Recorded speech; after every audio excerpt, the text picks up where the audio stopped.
Over the weekend, I had a very humbling experience. An experience that made me sit down, stare up at my ceiling, and think about what I did wrong. And I came to the conclusions that 1, patience is key, and 2, this is probably going to be my most emotionally confusing video to date. Combat Waffle Studios just sent out invites to playtest their game until the 15th, and I was excited. This was something I was tracking for a hot minute. However, I was a bit skeptical at first if they'd be able to pull something off like this, but I can say with confidence that they did, and then some. Today, we're leaving the safe room, sustaining a little bit of eye strain, and talking about one of the most hyped VR games to date, Ghosts of Tabor. If you enjoy what you see today, be sure to subscribe to the channel. Okay, let's continue. For those that don't know, Ghosts of Tabor is very similar to Escape from Tarkov in the sense that you have a safe house, you go to a location, you loot, you shoot, you scoot. It does some things exceptionally well, and some things it doesn't.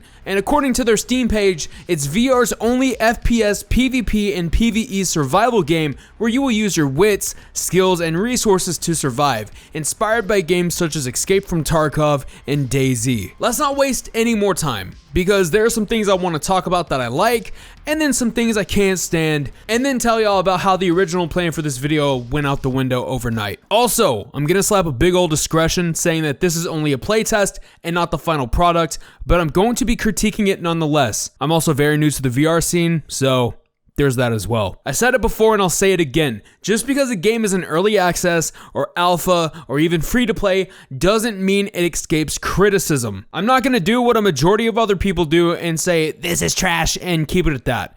But I'll do my best to form some sort of constructive criticism. Now that that's out of the way, let's talk about what I like. First off, the guns sound pretty damn good. They sound mean, nasty, and sound like they'll snatch the soul out of a poor bastard no matter how far away they are.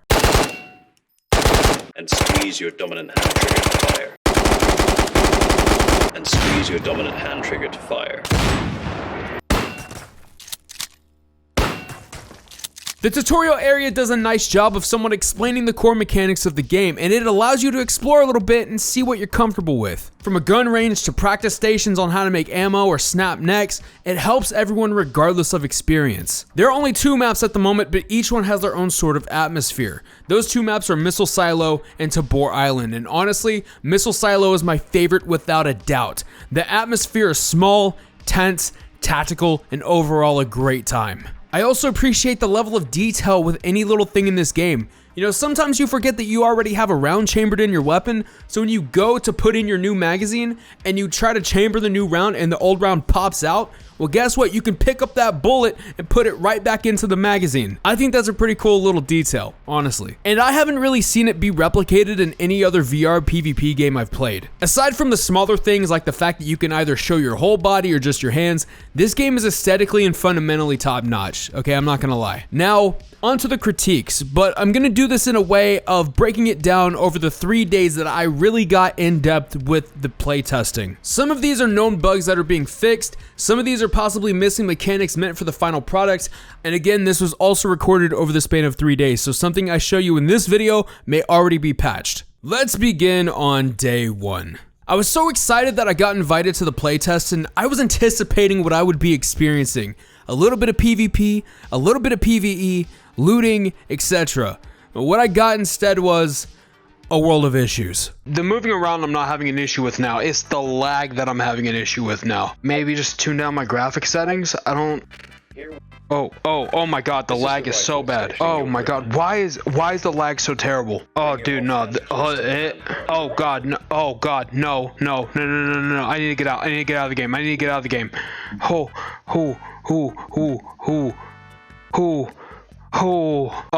my god, dude. Oh my god, that was disorienting as fuck. Oh, it's even lagging on my desktop. Okay, so settings are just busted beyond belief, and then it causes this shit to happen again, bro. I don't understand. It's even lagging out my like Steam VR thing, dude. It's so nauseating. Exit the fucking game. I can't. Starting off, this game performs as well as an old person in the bedroom. You see a little bit of it in the gameplay, but words don't even begin to describe the nauseating sight of feeling like your eyeballs are being ripped out of your head just by moving around. I tried different launch options until I looked in the Discord and discovered that this game isn't fully optimized by virtual desktop, which is the one thing I primarily use since having a cable running from my headset to my computer is inconvenient as hell. Plus, I don't know how you just partially optimize something instead of fully optimizing it. I'm not a game dev. Any game devs, put it in the comment section below. I digress, right?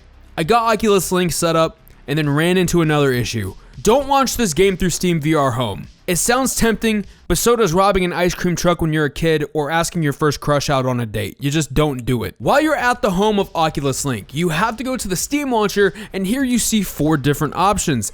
I don't recognize the first one and the last one, so it boils down to the second and third one. And here's what I also concluded from the Discord. If you use an Oculus of any kind, use Oculus mode. If you're not using an Oculus, more than likely you're going to use Steam VR. If you use a headset no one's heard of, choose one of the other two. If you have an Oculus and run into issues with Oculus mode, run it in Steam VR or OpenXR. If you still have problems, skill issue. What is this? Ghosts of Tabor, a fucking quadratics class. What is this? After learning about the market, which I forgot to add, is absolutely amazing to visit. Oh my god, this is dope as fuck. No way. Ooh, that music is vibey, dude. This is so cool. Oh, the Tabor flea market. Dude, that is dope. I acquired some good old German engineering and went back to the safe house where I grabbed the complimentary bag and armor. I should have been smarter than a 5th grader and checked the Discord because something about these items would go on to piss me off. I was more pissed than a COD fan being told their favorite franchise stopped being good 11 years ago. With the newly acquired German engineering I had, I decided to go test it out. I load in, I try to grab my bag and... Oh, thank God. I don't even have my backpack. I don't even know anymore. I don't even know what to say anymore. Maybe I'm doing something wrong and I don't realize it. I don't know. Great, and I burned through all my ammo.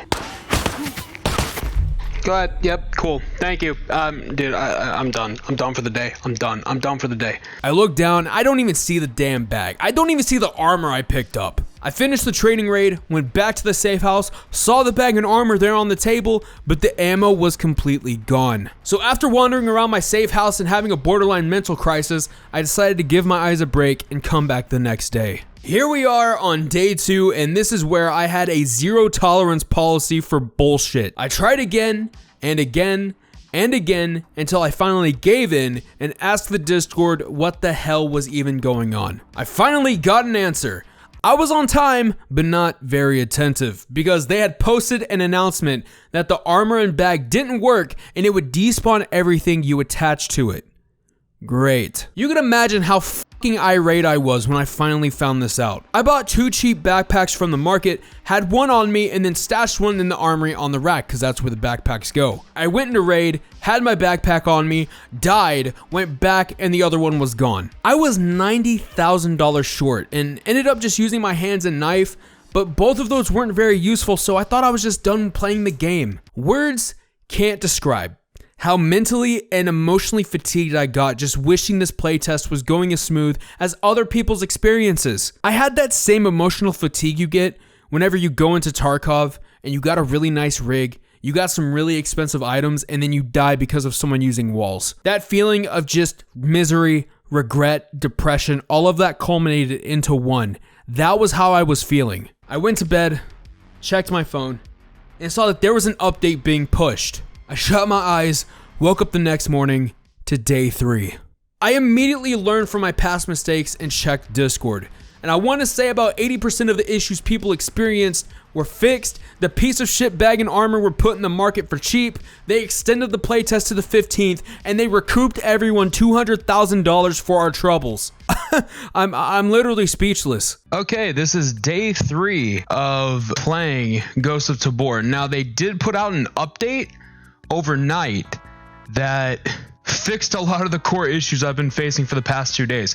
We've also been recouped $200,000, so I can say that this game goes from an F to a B tier, at least, just off that alone. I actually didn't record this, but I ended up killing someone and stealing their armor and their helmet, and I ended up stealing one of their guns, but I ended up selling that, and I stole their pistol, you know? So that's cool, I guess. The one thing I was still experiencing were the visual issues, but I was just happy to feel like I didn't just get tortured for nothing. Don't get me wrong, the game still has bugs, like guns and ammo attaching to the armory, and even squatting up is busted by the time I'm writing the script. I'm pretty sure bags are still disappearing off the hooks. The game is far from perfect, okay? The game is far from stable, but I went on to play the game and had a little bit of fun, and here we are now. Now, the reason why the original plan for this video almost went out the window was because I went from being a little honored to be invited, to regretting the fact I cared about this game, and that's when I started writing the script, to then feeling like we were sincerely being listened to and cared for, which prompted me writing the script that you guys just heard today. The game is available on pre-order right now, starting out at $20. If you look past all the visual glitches, the bugs, the despawning, just the bullshit of doing a playtest on a game,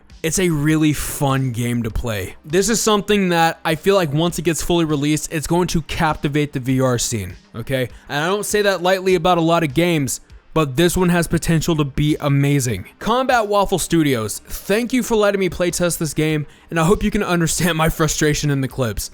I'm sorry for anything that I said that might have offended you, but hey, we don't sugarcoat shit here on the channel. Also, please keep listening to your community. Okay, you're doing such a great job so far. Keep listening, keep tapping in, and you'll be golden. Most importantly, I want to know what you all think down below. Did you play test the game? Do you think it's going to be able to live up to its potential? Let me know. And while you're down there, go ahead and despawn that like button and recoup that sub button also YouTube can fully release my content onto your timeline free of charge. This is Sir Blackout signing off to see if I can get better at snapping people's necks. End game, of course. Later!